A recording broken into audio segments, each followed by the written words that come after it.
Let's talk about value. Okay? Value as a means to determine whether or not something is good for you or bad for you. Sorry, I'm fidgeting and everything. Got like stuff in my eyes. I'm sleepy. Um, but value, right? How do you how do you determine value? Do you let somebody else tell you what's valuable? Or do you know within yourself when you're looking at something or when you are thinking about something whether or not it's valuable to you? Do you have an equation? Do you have something in your mind that has a set premise, a set posts that you can determine good or bad? If you don't, and you let somebody else tell you what's valuable or not, I think that you are probably like most folks, right? They say, oh, there's a great value here, there's great value there, and they try to explain in little blurbs why it is or why it isn't, but uh, really, in essence, it probably isn't. Have you seen all those tests that they do, like blind tests, where there's a guy on YouTube who does tests of all kinds of things, of all kinds of products, from the cheapest to the most expensive, to find out which works better and all of that, and what their actual claims are. I find those videos kind of interesting. I think with watching me, you'll realize that I watch a whole bunch of stuff, a whole bunch of nonsense. Uh, but back to value. I think it's important for people to understand two things. That if you let somebody else determine value, that you're probably always going to be led around by the nose. And two, if you understand value, that it's probably a good idea to reject most of what other people say. And when I say most, I'm always the person who says it's good to hear a difference of opinion, right? It's good to hear a difference of opinion. You want to have more ways to think about what you're thinking about. More ways to figure out how to get from point A to point B than just your own. Because somebody else's way may in fact be better. Somebody else's way may not be better. But there might even be things that you can pick and choose out of that to help improve your way, right? So for me, what I find valuable in, let's say, a beverage, okay? How does it taste? What's in it as far as caffeine or sugar or, whatever else? Uh, what is going to be its effect on my body? Is it going to keep adding to my glorious, amazing Santa Claus body? Is it going to mess with my somewhat moderately average skin? Is it going to affect my insanely gorgeous head of hair? Uh, those are things that are going to make it valuable or unvaluable to me. Let's talk about the value in food, right? A lot of times I'll do this for sure. The drink thing I only do sometimes, but for food I definitely do. I'll go to a restaurant and certain things will have certain prices, and depending on how hungry I am, I'll say which of these items that I'm interested in gives me the largest portion. And I will go with the thing that I believe is going to get me the most full because I've already narrowed it down to a couple of things that I want. So I found my value a lot of times when I'm hungriest is what's going to feed me the most. Another time that I might find value is in food, and I do this a lot also. If I'm going out just to try something new, I'll get a couple of things on the list that I said that I find that are new, and now my value equation has changed. Now it's not what's going to fill me up. It's going to be of these things that I have to choose from. One, which is your most popular, and two, which, in your opinion, is the most interesting. Like, what's the ingredients? What's going into it? And then I'll make my decision based on food that I've eaten before, experiences that I've had before, uh, to choose my item. If it's something that's wildly and vastly different than something I had before, and I'm not that hungry, so it doesn't matter if I like it or don't, I'll pick that. So I'm determining my own value in all these situations. I'm not letting them tell me, well, you know, um, this one is on special, and this one is cheaper, or this one is that, or this one is the other. I'm not letting them do that because I'm already coming in there and I'm giving them my parameters, right? So let's talk about for a car, okay? Value in a car. Some people will tell you that a Bugatti is more valuable than a Infiniti G35 coupe. Okay? Now, you're like, come on, Philly. Obviously, a Bugatti is more valuable. Is it? What can I do with a Bugatti besides sell it immediately and get the money? I can barely drive it anywhere because the city is full of potholes. I can barely park it anywhere because it is can't drive. They can't park, can't do anything. I'm not valeting it because, well, I probably could depending on where I'm going, but I don't want anybody driving around and I don't want anybody getting in it. I can't enjoy it because putting miles on it means the inevitable wear and tear. And I think T-Pain was like, an oil change was like $20,000, $30,000, something outrageous. It could have been $2,000. I don't care. Who's going to pay $2,000 for oil change? I don't care if I had money. I don't care if I had money. $2,000 for an oil change is ridiculous. And I know a lot of people say the value equation changes when you have more money, right? It changes because what was expensive to me when I made this salary is now not expensive to me because I made more salary. So they just adjust the bracket. But I think a lot of times adjusting the bracket is the reason why people never are able to get ahead because they always keep adjusting the bracket. They're never happy where they are. So when they move up, they adjust the bracket up and then they're right back in the same freaking spot. Yeah, I'll make $1 million, but now I have this car and the oil changes are going to be equally as expensive as they were before because I had another car that the oil changes were comparatively expensive, right? So they're like, well, if you got just blow your mind money, 400 million, whatever. I don't care. That's just me. That's just like, this is a popular example. You got Warren Buffett who drives what he wants to drive. I think it's a Cadillac, an old Cadillac. He's not, from what I've seen, not in Armani suits and all of that stuff. Those are not valuable to him. You got a lot of folks that will drive an old Camry and pull up to a mansion. You know why? Because the car wasn't important or valuable to them, or value in the sense that they needed an expensive sports car. The value for them is this Camry gets me to where I need to go. It's comfortable. It's reasonable. It's whatever. And then they go on to their mansion. You know what? And that mansion is valuable to them for what it does for them. Value needs to be determined by you and you alone. Okay? We'll go to relationships for another example of value. A lot of times I'll hear the tried and true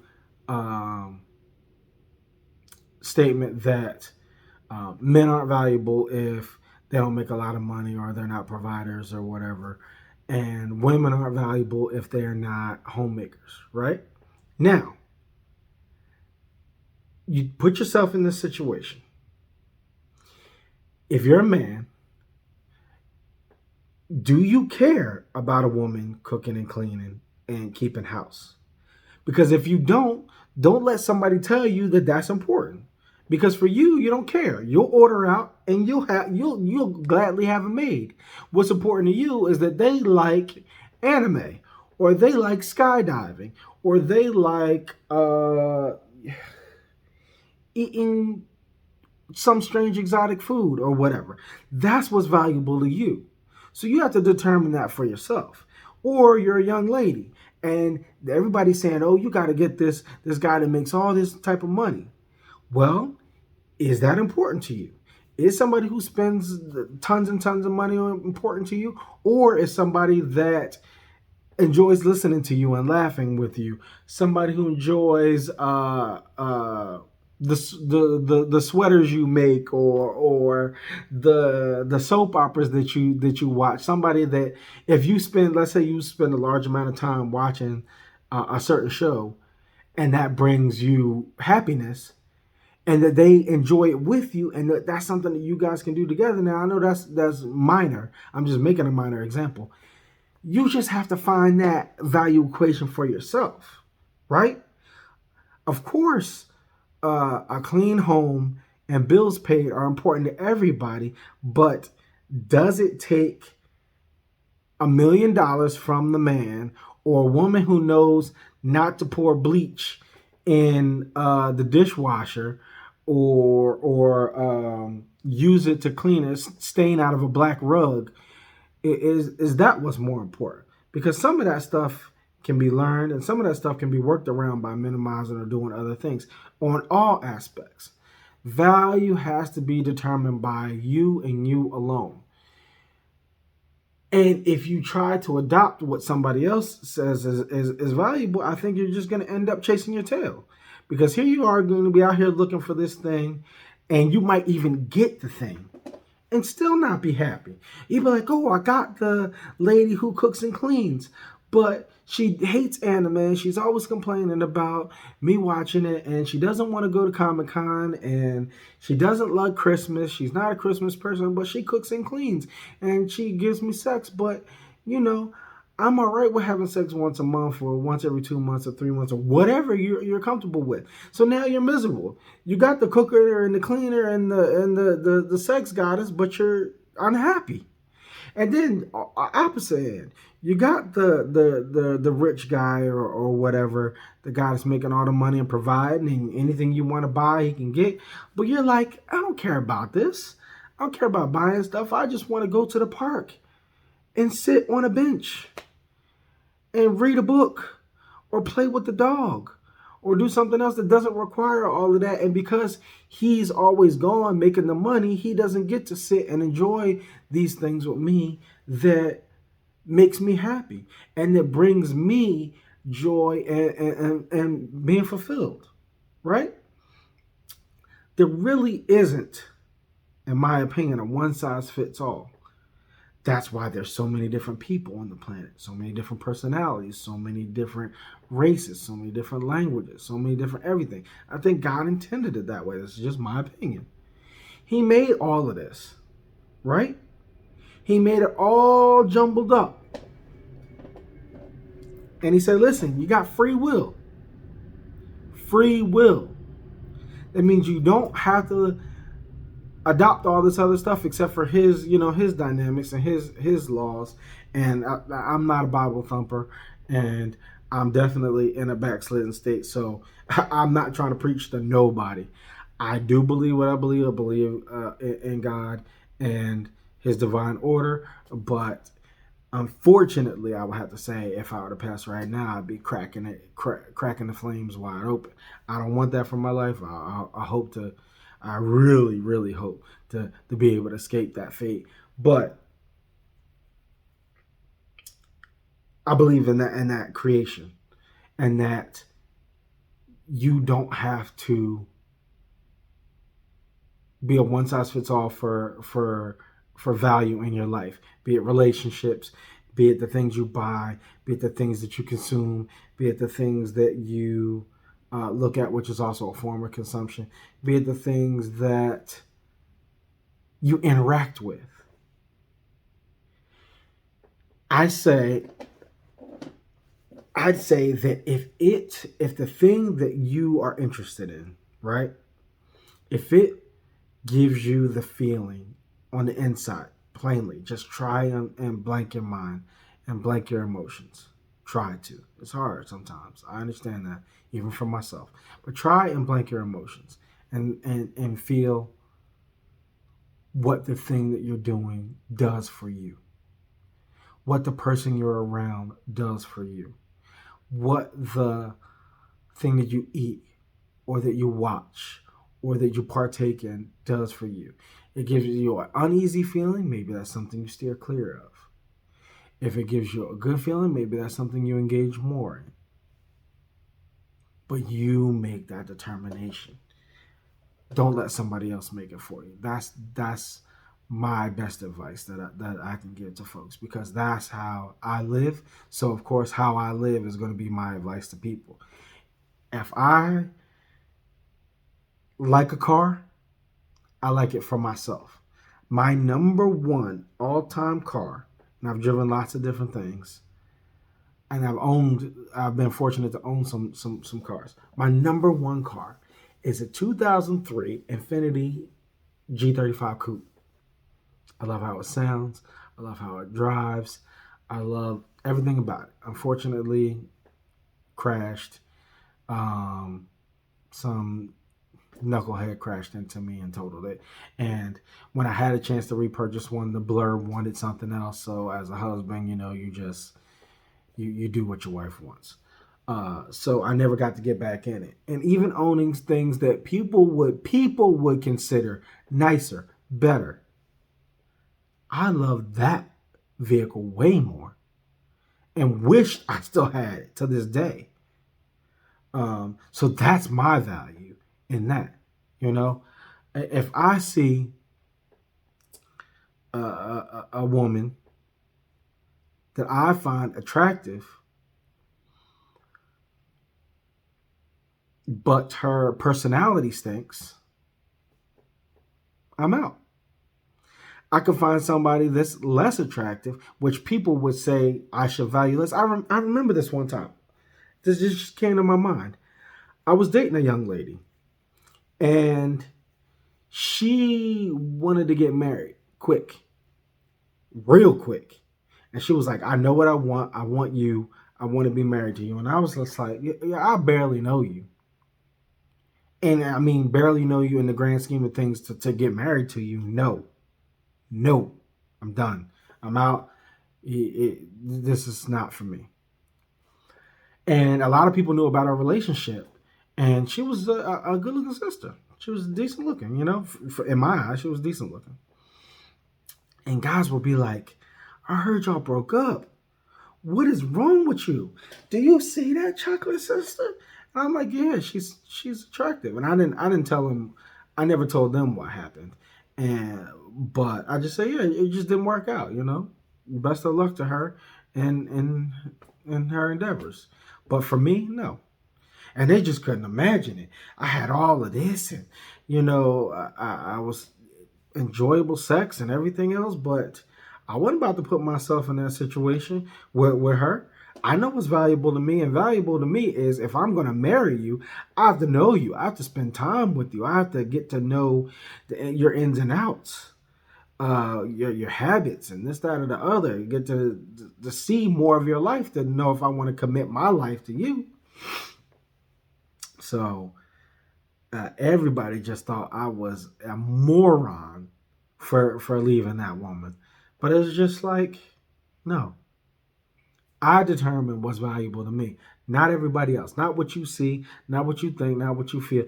Now, I could never break up with her. Oh, that's wifey. I'd have knocked her up and all this. I'm like, well, you know what? Knock yourself out. I'm not about to do that mess. No. So I've always lived like that. And I've had situations where I've dated women that people would think weren't. Why are you with this person, or why are you with that person when you could be with that or this or other? I'm like, listen, I do what I want to do. I enjoy spending time with this person. I enjoy being around them. They are interesting to me. They make me happy. They are Everybody has their faults, but this is what I choose. I'm not worried about what you think I could get over there or what you think I should be with or who you think I should be with. I'm going to be who I want to be with. And it's funny even to this day, the blurb be looking at me and like, I can't believe this, that, or the other, or that this is in your roster or whatever. I'm like, why? I'm like, look at me. You married me. What the heck are you talking about? You fine, and you married a troll. You married some amazing hair, some halfway decent face, and Santa Claus body. What the heck are you talking about? Why did I marry somebody? Why I dealt with somebody? Come on, I pulled you. The heck? Well, you gotta find the value, right? So my last example on relationships is what I would think. I'm by no means a relationship expert. I've only been married 9 years, so it's not like I have 20, 30, 40, 50 year long marriage. Those guys absolutely tell you more than I can easily.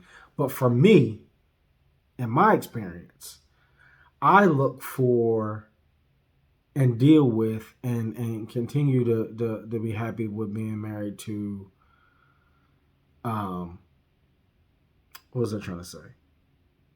Oh, for value. Where I find that there's more value than not, right? So I'm always looking for something since nothing is perfect, trying to find something that's as close to that goal as possible, and then not worrying about the rest. What can I ignore? What can I be like? That's not important to me. I'm ready to roll on with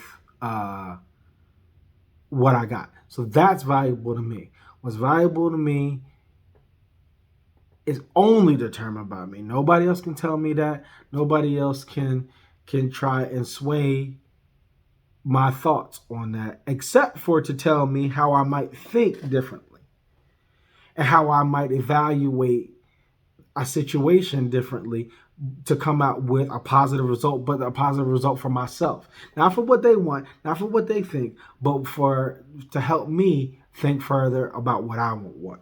Excuse me. If you do this, I'm not I'm not a salesman. I'm not guaranteeing success.